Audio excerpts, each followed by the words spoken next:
What is the Black Flash?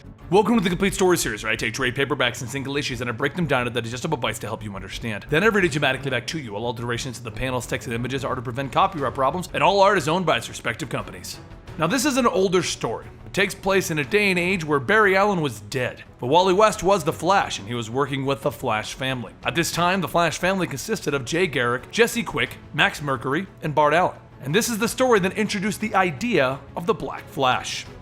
Click! Max takes a photo at a family gathering. The Flash family has everyone out here, even Aunt Iris. She doesn't come to these gatherings often. She knows where the life of a speedster will lead as she lost her Barry years ago. The group all chats about how Bart should be back in school, but he has 7 seconds left, so let him enjoy his time. And then Linda reminds Wally of their date that evening at 8 p.m.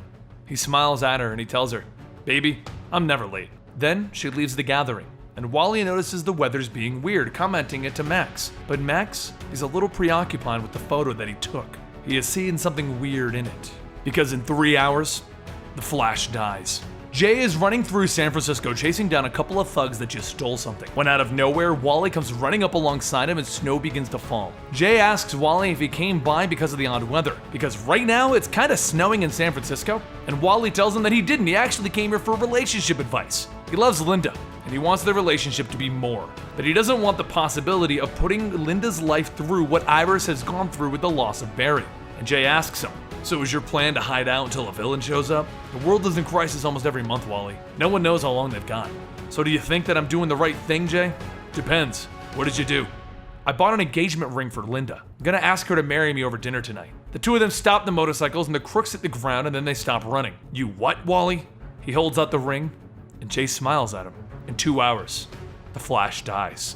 Wally runs around the world saving as many people as he can, and he notices the weather is wonky everywhere, so he heads back to one of the Justice League's computers to ask Oracle if there are any large pings on her map, and she points him to the weather wizard. 1 hour until the Flash dies. Meanwhile, over at Jesse's new job, Max comes running in asking Jesse if she'll help him prevent Wally's death. He explains that the weird thing that he saw in the picture was a black smudge behind Wally, and the last time that he saw this was the last photo he took of Jesse's father before he died. Jesse is confused as to what's going on, so Max explains that death comes in many faces, and for speedsters, it looks like the Black Flash waiting for them at the end of the race. Jesse says the speed equation, and she zips out of the room changing. Meanwhile, back with Wally, he runs in punching the weather wizard in the nose, taking his wand. But the weather wizard tells Wally that the weather was a side effect. He's trying to be a good guy and revive this desert. Wally believes them, and having solved this little problem, he runs to his date with Linda. But as he's crossing the world, Jesse comes out of nowhere, tackling him to the ground. Wally gets up pissed. "What's going on, Jesse?" And she tells Max to explain, but he tells her that he can't. Them tackling Wally may have stopped what was gonna happen because the smudge is gone. The issue is resolved. They saved Wally. Wally asks him though, how is he gonna die? He was off to meet the future Mrs. West. And Max and Jesse look at each other. The rain is pouring as Linda is standing outside of her job. And then there's a crack of lightning, and she sees it. She sees the Black Flash. Wally was too slow, and he arrived to see a pile of dust where his future wife should be. "Linda!" he shouts out. And she walked over. She dodged the Black Flash when Jay picked her up and moved her. So Wally asked her to marry him. It was a glorious wedding. Even the villains didn't mess with it. Though, it did help that Superman and Martian Manhunter were guarding the door.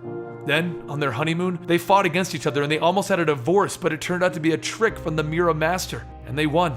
Linda became pregnant soon after, and due to Wally's Speed Force connection, she gave birth in 9 minutes. And he had 3 sons, triplets. There were many adventures involving them, and they fought against the Rogue's kids. And, as they grew old, Wally looked at his wife and his long life with her, and she told him, "Wally, I really did die that day when the lightning hit me. You were too late. I'm sorry." And Wally sadly tells her, "I know, Linda. We're all sorry." The truth is, Linda died, and there was a funeral. The Black Flash came for Wally, but he wasn't there, so it took Linda instead. Wally was left in such shock that he actually disconnected from the Speed Force. All of the superheroes and even the Rogues gave their condolences to Wally, except Batman. Funerals are hard for him, and he sent flowers with Superman. Linda's mother slapped Wally because of this, telling her that she told Linda to not be with a superhero. This kind of thing happens to everyone involved, and 1 month passes. Jesse is in the Justice League Watchtower battling against Captain Boomerang when he informs her that he used a giant boomerang to get rid of Jay Garrick. That's why he didn't stop him. She blitzes out of the tower and into the city where she finds the tallest building and she runs up to the top of it at top speed. Then she jumps on the back of the giant boomerang, punches a hole in it, freeing Jay. He then dives into the water down below, stopping a bomb that Captain Boomerang sent. The news reported it and she beat the villains. Then she ran to Wally's house to see all of his things packed and him ready to leave. His speed never did come back, and he wants Jesse and Jay to guard the city now. He's gonna move far, far away from the memories. And there's one thing that he can't take with him, and he feels that Jesse could probably get more use out of it than him. The ring that he was gonna propose to Linda with. Jesse begins to cry, and they hug before she runs out of the room at top speed. Wally went to the airport because without his speed, he needs to travel like a normal person. But as he tries to leave, he suddenly finds chains all around him. "Bart, get these chains off me," he tells the youngster. Shyly, Bart tells him that it's the only thing that he could think of to stop Wally from leaving. So they say their goodbyes, and he invites Bart to have a burger with him before he leaves. Meanwhile, Max gets an odd feeling that the Black Flash isn't happy. He came for a speedster, and that's not Linda. He's coming back. And just as Wally and Bart begin to talk, everything in time freezes around Wally, even Bart. Wally gets up and he begins to look around and he realizes the kind of trouble that he's in as he sees the Black Flash standing in front of him. Flashes aren't known for their strength. They're known for using their minds to solve situations, so even without his powers, Wally begins to think this one out. He runs to the airport, putting things between him and the Black Flash, with everyone frozen in place, and the Black Flash begins to chase. Then, once he breaks the Black Flash's line of sight, he slips into someone else's hat and coat, hoping to go incognito, and the Black Flash will walk away. He holds his position, hoping this little ploy will work, but it doesn't. The Black Flash is death, and he is here to claim Wally! He comes in to swipe at Wally, and instantly Wally is carried away into a storage room by Jay. Jay tells him that the Speedster family has this, so stay here, and he runs back out there. The race begins with the Black Flash chasing Jay. He runs at top speed around all of the people there, and the Black Flash is hot on his heels until he passes Jesse, and Jesse grabs his attention. Black Flash then grabs a bunch of knives, throwing them at Jesse, and that's when he sees Max and he tries to punch him. Jay then slams the Black Flash with a cart full of dishes, shoving him down, but the Black Flash keeps gaining the upper hand. Wally, during all of this, is trying his hardest to break out of the closet, and that's when he begins to feel it. The Speed Force is returning. "Leave them alone, you monster!" he shouts, and that's when he gets it back. He is the Flash again. Just as Max is prepared to give up his life to shut down the Black Flash, Wally comes out of nowhere, outrunning the Black Flash and giving him the target that he came for. Wally has one plan, and it's the be-all end-all plan. Run! He runs faster and faster until he begins to move forward in time, with the Black Flash gaining on him. Wally is running so fast to outrun death that he is propelling time forward 10 million years, 20 million years, and it works. He literally runs to the end of time, and at the end of time, death can't exist, not even as a concept. But Wally doesn't stop there because a life without Linda isn't worth living. And so he runs further than the end of time, into the structure of the universe itself, into the Speed Force. Meanwhile, back with his friends, Max gets a feeling that he knows what has happened. Wally ran the Black Flash to the end of time, and then he kept running. He committed speedster suicide without his Linda.